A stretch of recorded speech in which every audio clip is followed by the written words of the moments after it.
Hello po, ito na po yung araw ng kanyang competition ni ate.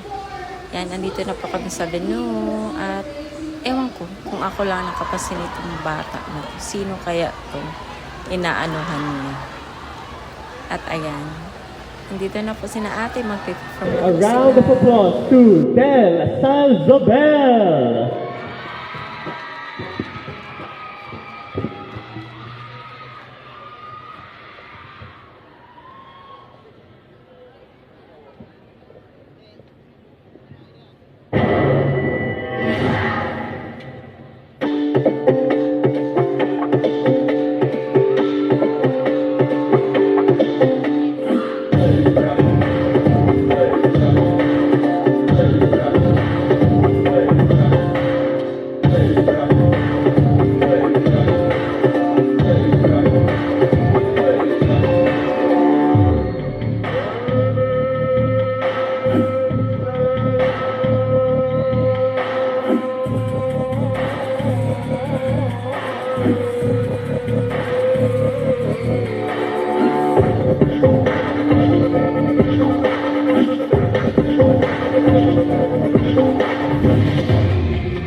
Hindi mo kaya pinalad na manalo ngayon. Pero at least, nakaka-proud naman ang gagaling